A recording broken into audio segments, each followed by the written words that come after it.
First sentence, hot take. Afterwards, brief explanation on why you're right and everyone else is wrong and stupid, and I react to it. If it's spicy, if it isn't a novel, and if I've seen the movie. But let's just get into it. Let's just get into it. Brooklyn says Tarantino, Nolan, and Villeneuve make films for teenagers.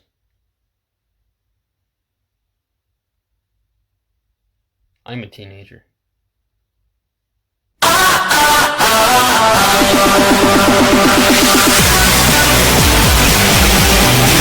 Well, I disagree with you aggressively. Well, you know what? I won't argue against Nolan. He kind of, you know, I won't argue against Nolan, but Tarantino makes movies that are fresh and have a nice energy to them, which contrasts to movies that we see today. He's got a very distinct style. So maybe you're confusing his style and freshness and edge to sort of being immature, which I don't agree with. But I do agree that a lot of teens and early 20s people tend to be the more aggressive Tarantino fans. And as for Villeneuve, I totally disagree with that. I mean, sure, he's got a big fan base of teenagers and early 20s kids, but I mean, that's like most film nerds, right? I mean, Incendies is a movie that I don't think can be compared to a movie like Blade Runner 2049, which I think would appeal more to teenagers. And his movies make bold statements compared to these two, so I would say Villeneuve is the least for teenagers in terms of like, I'm not saying teenagers can't watch it or can't handle it, but at the end of the day, I think you're being kind of redundant. But I can sort of see where you're coming from, so I won't argue too much against that. But I do disagree. Rad Reviews says, comment an unpopular movie opinion by director Beefcake Supreme Force is a masterclass in satire. It's perfectly exemplified by the gray shirt worn by the protagonist. Many people say pockets are outdated, but I say fuck them. Who said pockets are outdated? Who believes that? Where are you gonna put your shit when your pants are full, bro? I can't wait to see the day where your pockets are full and you're like, oh, I can't put it anywhere else. And then I come up to you with my gray shirt and I say, hey, I can hold it for you. Fuck you. Paul Evangelista says, unpopular opinion. Saying Joker is not good is not an unpopular opinion. Not everyone adores it.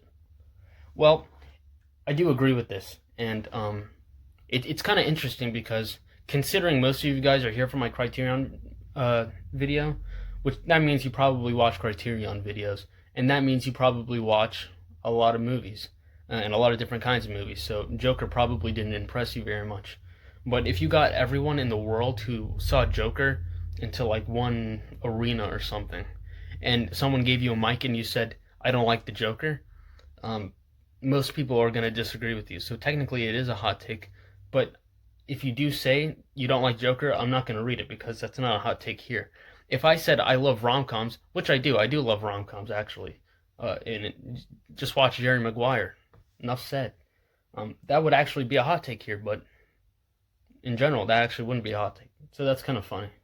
Michael Mann 2000 says, Wes Anderson's best movies are his animated ones.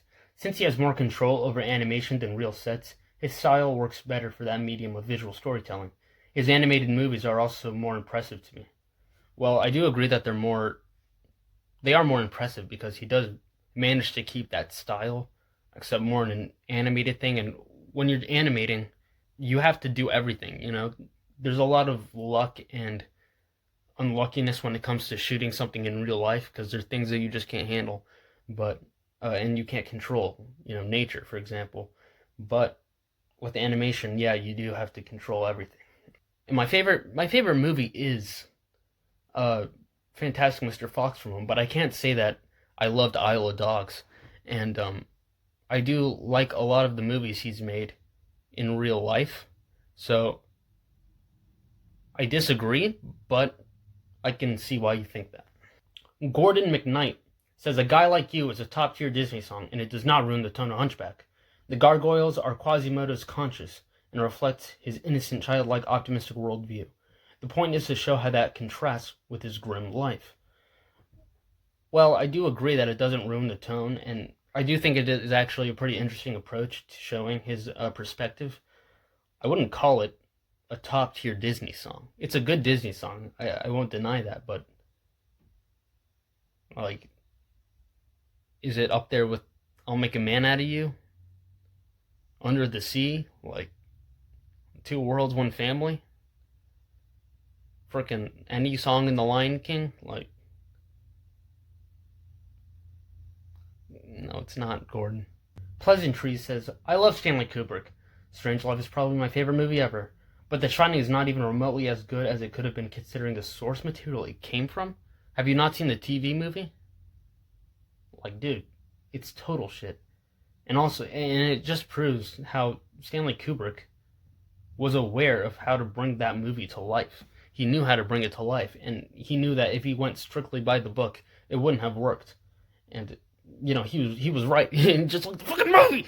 I can't agree with this one. The Shining is one of the greatest films of all time, and I would argue that it's probably the defining film for the 80s, in my opinion, just based on what it does without being, like, cheesy and outdated. So I do think that if it went by the source material, it would have been more like the TV movie, and I will pick the Kubrick version over that any day. Even if that TV movie was like had more of a budget and more talent behind it, it would not have been as good just based on that story. So Kubrick did the right thing. Benjamin P says, A24's made like 7 great movies and a lot of bland indie filler, and people like them because they sell merch. It's like Supreme for film Twitter. No. They've made more than 7 great movies. And as for the bland indie filler, I mean, like, sure. Like, I'm not... Obviously, they haven't made bangers every single time, like what studio has. I would not compare it to as Supreme for film Twitter. I mean, I guess for film nerds, sure, but people aren't crazy over A24 because of merch. It's because of the kinds of movies that they make. They have a style. They have a sort of a niche, as you might say. So that's more of why A24 is so popular, just because of the name they built for themselves and the kind of consistency that they have from the movies that they distribute. So I disagree with this one, Benjamin. You failed. You failed, Benjamin. False Lie Studios says that Cool World is a beautiful film. I love how it looks and how insane it gets. Well, I think there's a difference between a movie that can get insane and look good and then a mess, which is exactly what Cool World is. The story is garbage, the performances are terrible, the animation is just all over the place, and all of that comes down to the directing from Ralph Bakshi. And I'm a big fan of Ralph Bakshi. I absolutely love Fritz the Cat and Fire and Ice and such, but Cool World is easily his worst movie. Total mess. I hate it. I hate it. I hate it. Benjamin Konikov, says Scorsese is inconsistent as fuck. How is he inconsistent? He might be one of the most consistent directors ever. What are you talking about? Oh my god. Just look at the other guys that came up with him in the 70s. You have Spielberg. What is he making? Fucking Ready Player One now? Look at him. He makes boring ass boomer shit movies, alright? And Francis Ford Coppola, Brian De Palma, have you seen their last movies? No. What are they doing? Nothing. They're not doing anything. They've disappointed.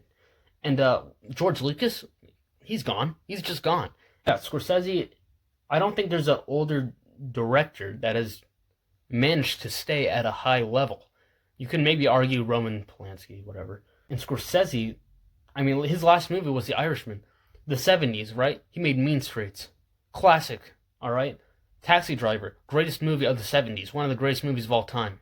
Okay? And then Italian American and The Last Waltz, one of the greatest documentaries of all time. Let's go to the 80s. He made Raging Bull, one of the greatest movies of all time. After that, The King of Comedy, After Hours, Color of Money, Last Temptation. Let's go to the 90s, huh? Goodfellas, Cape Fear, Age of Innocence, Casino. Let's go to the 2000s.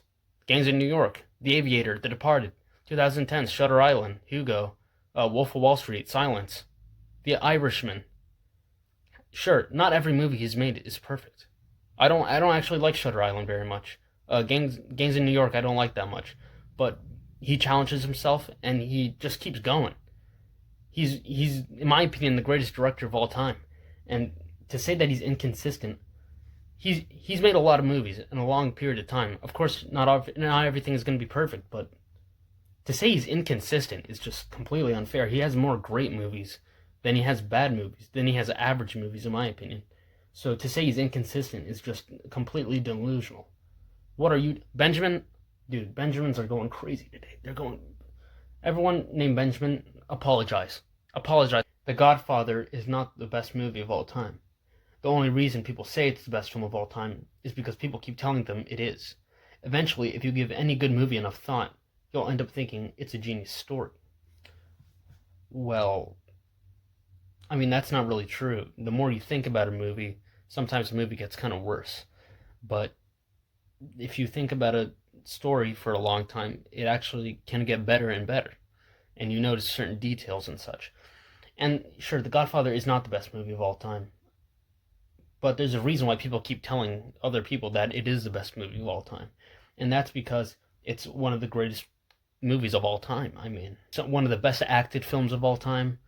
Stunning cinematography, iconic score, really incredible makeup and like costume design, beautiful sets, many great scenes like the horse head scene, the baptism scene, the scene in the garden, the wedding, the opening.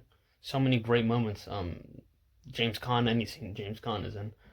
So I mean, I don't think it's the best movie of all time, but I don't really agree with what you're saying, Acceleration Games. Eden Howie says The King's Speech deserved to win Best Picture in 2010. A lot better than The Social Network. Colin Firth is absolutely incredible. So I do think The King's Speech is a really good movie, and I think Colin Firth is really great. I would say he deserved it more so for his Oscar for A Single Man, but I'm perfectly fine with him winning it for The King's Speech. However, it doesn't generate the same amount of conversation you would with The Social Network. I mean, in terms of directing, The Social Network just trumps it because it's really good at just giving you everything you need with just a shot and the movement of it all and exactly how the actors are supposed to deliver it, because it is a well-acted movie. However, I feel like there's a lot more to direct with The Social Network. I feel like a lot of The King's Speech was Colin Firth having to stutter the way he has to stutter. It's very much him in control of the set. It's kind of what it feels like. But with The Social Network, I feel like it needed more of a focus. It needed more precision than something The King's Speech would need. And that's exactly what David Fincher manages to do. I mean, and if you think about just the score, the cinematography, the writing, the acting, the editing, just countless really great scenes and moments of the movie. I mean, I remember a lot more about The Social Network than I do with The King's Speech. Even though I think The King's Speech is a good movie, it's not The Social Network, which is pretty much a classic at this point. I mean, it's just everything that you want in a movie, and you get excited to watch it and to talk about it. With The King's Speech, I think it's really good, but it's just not as interesting. So I disagree that it deserved to win Best Picture. I really think The Social Network deserved it. Cam Winston says that Nicholas Winding Refn's Drive is overrated and derivative. In a world where movies like Le Samurai and Taxi Driver exist, Drive doesn't do/say anything new other than its music choice. Not sure how much of a hot take this is, but those are my thoughts. So,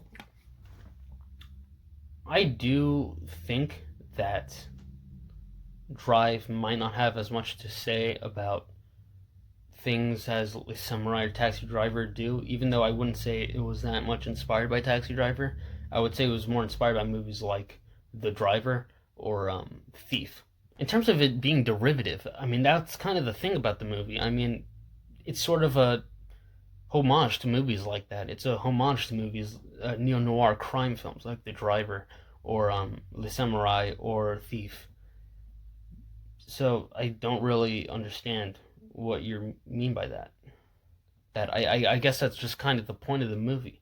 And as for it being overrated, I mean, I do think it like I think it's a really good movie, but it's not a movie that I would look at and go, holy shit, I'm applying for film schools. You know what I mean? La La Land sucks. It might be the only movie I couldn't finish. Outside the colors and some fun camera movements, everything is garbage. Emma Stone and Ryan Gosling cannot sing or dance, and I know too many people that have it as their all-time favorite. So, I think La La Land is a pretty fun movie to watch. I mean, I've seen it twice, and I would watch it again.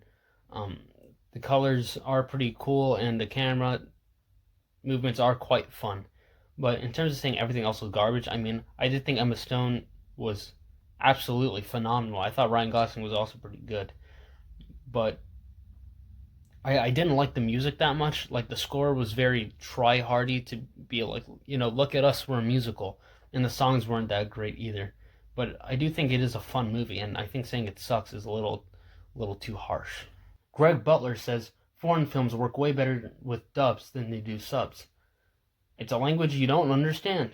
What difference does it make if the original audio, when there's a big white text blocking the lower corner of the screen? Well, here's the thing with the thing about dub that I don't like, and that's the voice actors dubbing.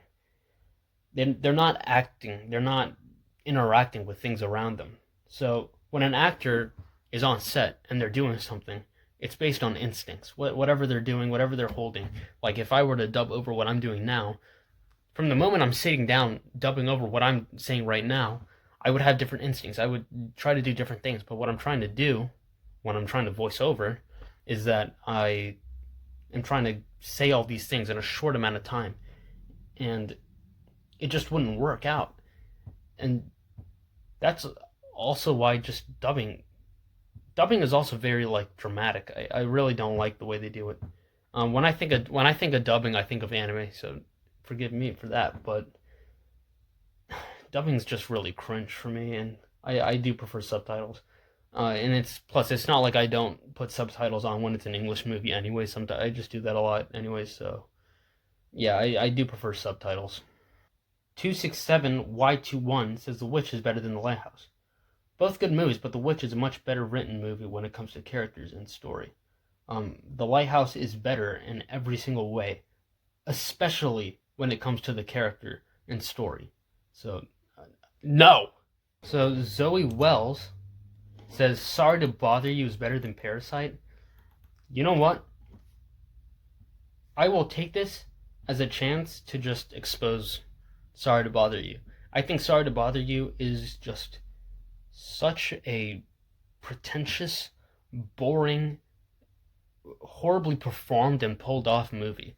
I mean, if you want to talk about capitalism and racism and how they play into each other, that's great. I think that's actually a really interesting thing where there are tons of movies about racism and capitalism, but none of them have really mixed together yet. But it really just feels terrible. I mean, it feels like two different movies. It feels like it was going to criticize capitalism, but then it decides to criticize racism.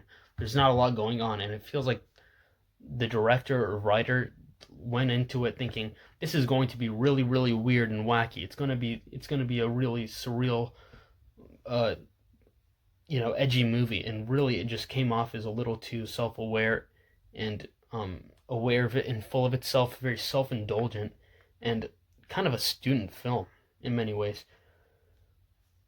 And by the way, Lakeith Smith is not a good actor. I don't know why. I mean, he was kind of creepy in Get Out. I liked him in Get Out, but everything else, he's just not that impressive to me. And saying it's better than Parasite is one of the most ridiculous things you could possibly say. Justino says Aaron Sorkin is one of the most boring, self-indulgent, arrogant screenwriters to ever gain critical recognition. I disagree with this one. I can't speak much for the self-indulgent, arrogant part. Sounds almost like you got a personal thing against him. Though I have seen YouTube videos of the behind the scenes on The Social Network, and I remember him looking straight at the camera going, yeah, there will be no improvising on this script. It's very condensed and it's very tightly, neatly packed. So yeah, there's no room for the actors here. There will be no improvisation. So that was really funny. But as for boring, I mean, it feels so fast paced. I mean, it feels like a 200. It feels like if he had a 120-page script, it feels like it could have been 200 pages, but he just kind of condenses it, and the speed of his movies, I think, are really fun. And as for his directing, I'm not crazy about him. I thought Trial of Chicago 7 was sort of like cringe. Molly's Game was better, I think, but not that interesting. But I disagree with the boring part. That's for god darn sure. Sash Watt says Rashomon is extremely overrated. It's not a cinematic masterpiece about morality that people like to say it is, and it was extremely easy to realize that the woodcutter story was the one closest to the truth because he had the least stake in the event. It's highly rated because apparently it introduced a lot of people to Japanese cinema at the time, or something, but it doesn't hold up. I disagree with this one. I think it does hold up. I think it's a really well shot movie. I think the performance is really great. And as for whose story was closest to the truth, what's so interesting about movies like subjective reality and perspective is that it really doesn't matter which one is closest to the truth. What matters is what the results are for what is considered the truth and what is what the other people in that world go for. So I disagree with you. I think Rashomon is a really interesting movie and it's really fun to watch. And it's a movie I would watch again. And as for extremely overrated, I mean, it's not even a movie that I've heard for a very long time. So I heard about it for like a few weeks ago. So I disagree with this one. Manuela says Charlie Kaufman movies are incel fantasy films. So when you say this, I'm thinking of Ending Things. When it comes to his other movies, Synecdoche, New York, Caden is not really an incel. For Anomalisa, he's not an incel. Well, I mean, he definitely has like depressed men who might be insecure when it comes to relationships. But I mean, when it comes to, I don't like how you said fantasy films because you think about an incel. What is an incel? Someone who wants to be in a relationship, but can't be or struggles to find a relationship. What is the fantasy of an incel? The fantasy of the incel is probably to make women subhuman and theirs as like property, and they're sort of, like a sort of what you would expect from like the 1800s. That's really what an incel wants. They just want like a woman servant. And so when an incel would watch a Charlie Kaufman movie, they wouldn't go, "Yes, this is it. This is exactly what I want." But maybe Charlie Kaufman is going more for an angle of understanding these people and finding out these motivations and why and this and that, not really making fantasy movies of incels. Silence of the Lambs is a glorified Law and Order episode. The sexism angle is so obvious, the film lacks subtlety. It works when they show it visually, but it falls apart once it appears in the dialogue. The whole segment where Lecter breaks out has no effect on the film. And the final shot where Hopkins is wearing a wig is hilarious. Hopkins' performance is good, but it does not fit with the rest of the film. He's being too campy, and it's like he's in a totally different movie. Finally, Buffalo Bill's motivation was laughably thin. I do think Silence of the Lambs is overrated. I never thought of it as a glorified Law and Order episode. That's actually really funny. I do agree that the subtlety is not really there, but watch what you say about Anthony Hopkins. He was great. Okay, give Silence of the Lambs that. Okay, the performances were really great. I think that's all. That's gonna be the video. Thank you very much for watching. Thanks for commenting. I did not expect. How many comments did we get? Thank you for the over 250 comments. Thank you guys so much for that. This lamp is gonna give me a heat stroke, so I'm gonna go. See you later. Bye.